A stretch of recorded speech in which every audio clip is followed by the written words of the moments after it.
제가 이 세 가지 질병에 대한 보험을 준비하실 때 알려드리면 좋을 팁을 알려드리겠습니다. 먼저 첫 번째 제일 중요한 1인 암보험 선택할 때 팁입니다. 제일 중요한 거 우리 보시면은 암 분류를 확인하라고 제가 말씀했습니다. 뭐냐면은 일반암, 소외감, 유사암에 대한 분류 및 가입 금액을 확인하라고 제가 했습니다.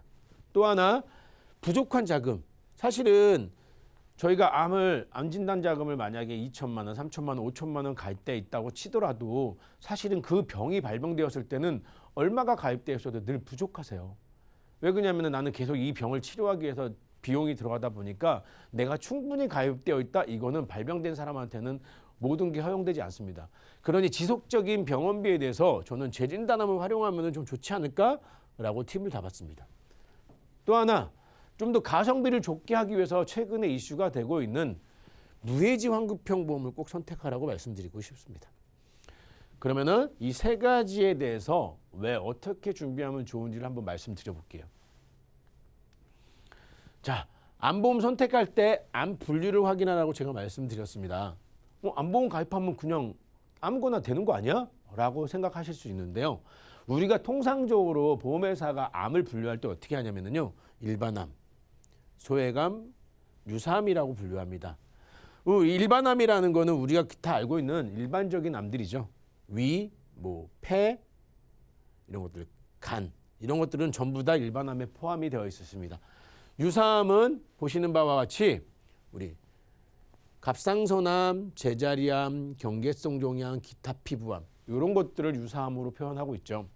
근데 소외감이라는 분류가 새로 생겼어요. 아시는 분들도 계실 거고요. 모르시는 분들도 계실 건데 소외감의 분류는 보통 유방암, 자궁암, 방광암, 전립선암, 대장전망내암 이런 것들을 소외감으로 분류를 합니다. 그러면은 이 소외감과 일반암과 유사암에 대해서 얘기를 했는데 어떻게 가입하라는 거야?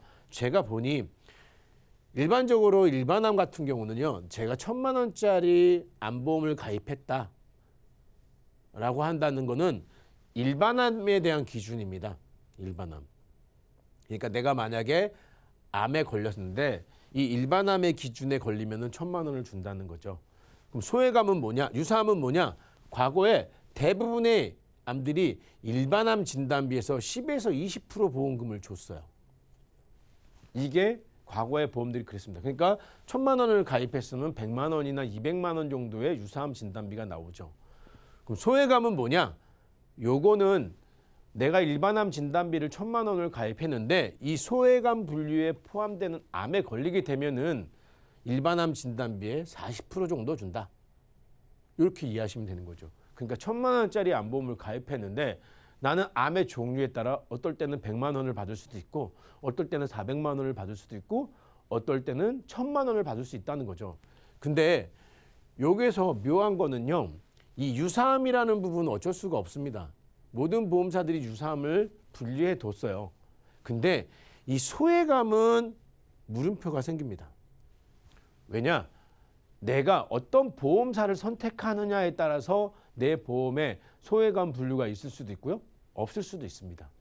이 얘기는 뭐냐면은 저랑 똑같은 조건의 사람이 A와 B가 있는데 A와 B가 동일한 보험료에 동일한 조건으로 보험을 가입했는데 누구는 A라는 그러니까 이 소외감 분류가 있는 이 보험을 가입하고 어떤 사람은 이 소외감 분류가 없는 유사암과 일반암의 분류만 있는 보험을 선택했다. 그러면 두 사람이 똑같은 암에 걸렸을 때 이 소외감의 기준에 해당되는 암에 걸렸을 때 누군가는 다 받을 수 있고요.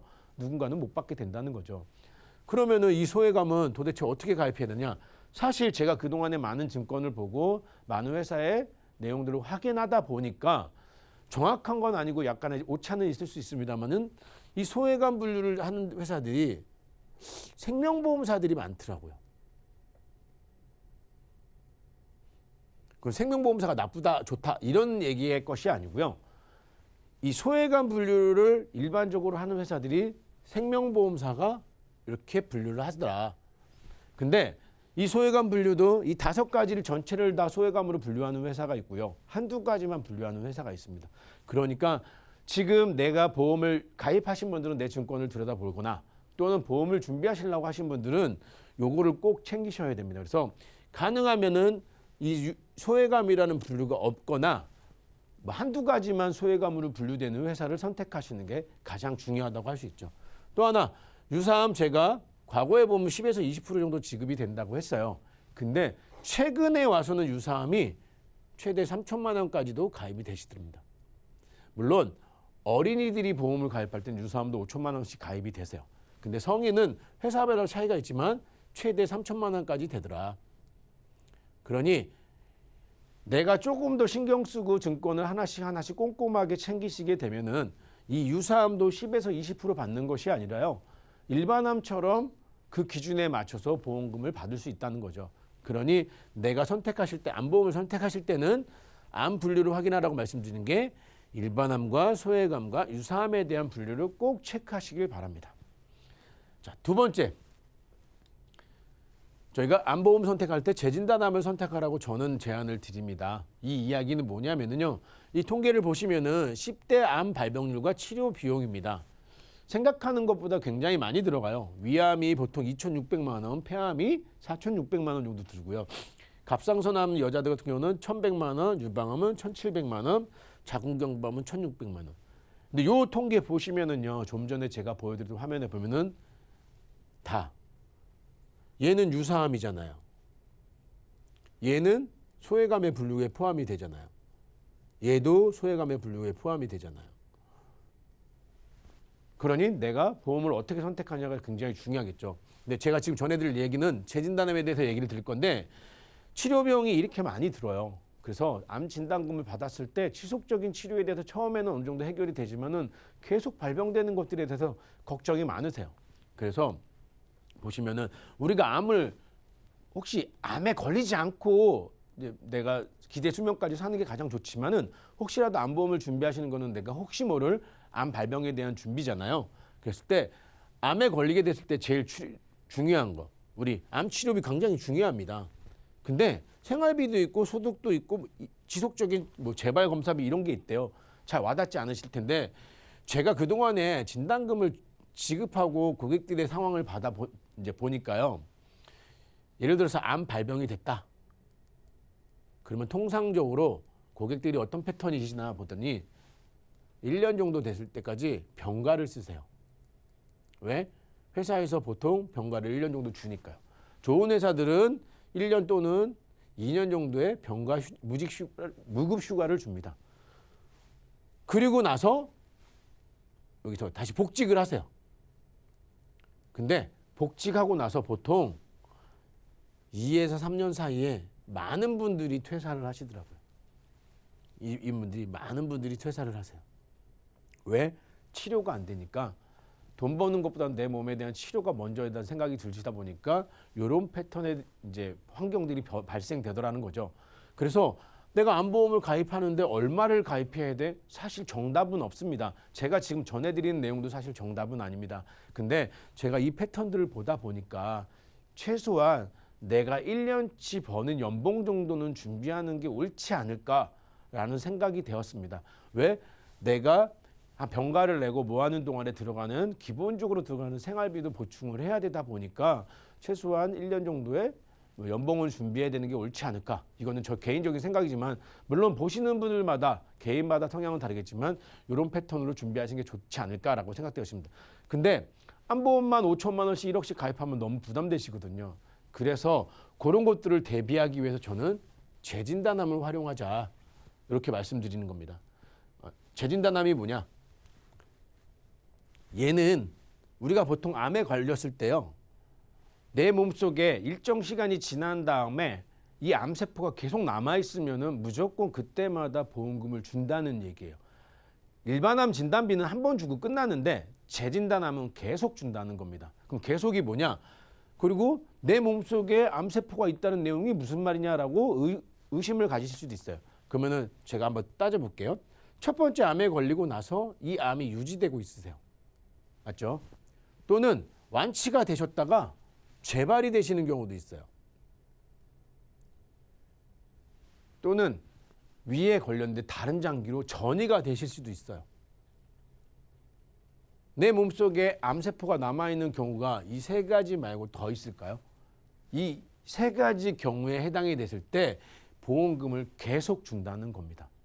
그러면은 재진단함은 뭐 얼마나 자주 주느냐라는 질문하실 수도 있는데 이거는 내가 어떤 보험사를 선택하냐에 따라 틀린데 1년마다 주는 회사들도 있고요. 2년마다 재진단함을 주는 회사들도 있으십니다. 그러니까 내 몸속에 첫 번째 암에 걸리고 나서 1년이 지난 다음에 이 세 가지 중에 하나의 이유로 암이 있다. 그러면은 보험금을 또 주는 거죠. 그 다음에 또 1년이 지났는데 또 나왔다? 또 주는 거예요. 2년마다 주는 거는 2년이 지난 다음에 저 세 가지 경우에 하나가 해당이 돼서 보험이 나왔다? 그러면 계속 나오는 겁니다. 그러니까 이 재진단함을 활용하신다고 하면은 첫 번째 진단금에 대해서 너무 과도하게 책정하지 않고 재진단함을 준비하신다면은 충분히 향후의 치료비에 대한 생활비나 이런 것들도 보완이 되지 않을까라고 생각되어집니다. 물론 1년마다 주는 거냐 2년마다 주는 거는 연령과 성별에 따라서 보험료 차이가 있기 때문에 어떤 보험을 선택하실지는 본인이 판단하셔가지고 준비하시면 될 것 같아요. 자, 이제 간단하게 암에 대해서 말씀을 드렸습니다. 그러면 2대 질환에 대해서도 간단하게 설명을 좀 드리도록 하겠습니다. 2대 질환 선택할 때 팁. 보장보험이 꼭 확인하셔야 됩니다. 왜? 뇌출혈, 뇌졸중, 뇌혈관, 급성심근경, 허혈, 심장질환 이렇게 되어 있어요. 이게 보험회사에서 얘기하는 담보의 이름이거든요. 뇌출혈 많이 들어보셨어요. 뇌졸중도 많이 들어보셨고 뇌혈관 질환도 들어보신 분도 있고 못 들어보신 분도 계실 겁니다. 심근경색도 들어보신 분 계실 거고 허혈, 심장질환도 들어보신 분도 계실 거고 못 들어보신 분 계실 겁니다. 그러니까 보장의 범위가 꼭 확인하셔야 된다. 그다음에 두 번째, 무조건 일찍 준비하셔야 됩니다. 무조건. 유병자 가입이 어려워지는 가장 큰 그겁니다. 그리고 어린이 보험으로 준비하실 때 제일 체크하셔야 될 게 이 뇌혈관과 허혈성 심장질환 2대 질환입니다. 그리고 마지막으로는 암보험과 마찬가지로 무해지 환급형 보험으로 선택을 하셔야 됩니다. 그러면 보장의 범위 확인이라는 게 뭔지 한번 안내를 드릴게요. 먼저 뇌혈관 질환 보장 범위 알려드릴게요. 뇌혈관 질환 보시게 되면은 통상적으로 이런 질병 분류 코드에 따라서 보험금이 지급이 됩니다. 지주막하 출혈, 내뇌출혈, 기타 2개 뇌출혈 이게 전부 다 뇌출혈이에요. 근데 이 뇌출혈 진단 코드는 이 세 가지가 전부입니다. 보시면. 그래서 확률적으로 9% 정도 차지하는 거죠. 그럼 뇌졸중은 이 질병 코드 중에 6가지 해당이 되는 거죠. 뇌졸중이라는 게 뇌출혈과 뇌경색이 포함된 거를 뇌졸중이라고 얘기하잖아요. 그러니까 뇌출혈보다는 뇌졸중이 범위가 훨씬 넓은 거죠. 그리고 그 다음에 중요한 게 뇌혈관 질환이라고 되어지는 거죠. 그러니까 제가 말씀드린 것처럼 뇌혈관이 가장 범위가 넓고 뇌졸중이 그 다음으로 범위가 넓고 그 다음이 뇌출혈로 되어 있습니다. 요거 방송 보시는 분들 꼭 체크하셔야 되는 게요. 2대 질환, 뇌혈관 질환으로 가입하는 게 굉장히 중요한데 이거 사실 가입하기 쉽지 않습니다. 한도도 작고요. 연령별로 보통 40대를 기준으로 보면 보통 보험회사들이 1,000만 원, 2,000만 원이 맥스 한도예요. 한 회사에. 그것도 건강하다는 전제로 깔았을 때 그렇기 때문에 내가 뇌혈관을 준비하고 싶다? 그러면은 일찍 건강하실 때 미리 준비하셔야 됩니다. 그리고 가능하면 뇌혈관, 뇌졸중, 뇌출혈. 본인의 증권을 먼저 보시고요. 내 보험이 뇌출혈만 되어 있다. 그럼 반드시 보완이 필요하다고 말씀드리겠습니다. 그럼 심장 쪽 질환도 말씀을 드려볼게요. 우리 심근경색. 보험회사에서는 2가지로 얘기합니다. 심근경색과 허혈 심장질환. 허혈 심장질환. 근데 보시면은요. 심근경색 발병 비율은 사실은 10% 미만 정도 됩니다. 근데 심장 쪽 질환에서 가장 많이 발생되는 게 협심증이거든요. 이 협심증. 많이 들어보셨을 겁니다. 협심증 이야기. 근데 거의 70%, 80% 가까이 되는 게 심장 쪽 질환의 협심증이 차지하는데 협심증이라는 진단비는 별도로 보험사에 없어요. 물론 찾아보시면 한두 군데 있을 수도 있지만 제가 아는 바로는 협심증만 주는 뭐 몇천만 원씩 주는 보험 특약은 없습니다. 근데 협심증이 가장 많이 걸리는데 그럼 협심증 걸린 사람들은 어떻게 하느냐? 꼭 허혈 심장질환이라는 담보로 가입을 하셔야 진단금을 받으실 수 있습니다.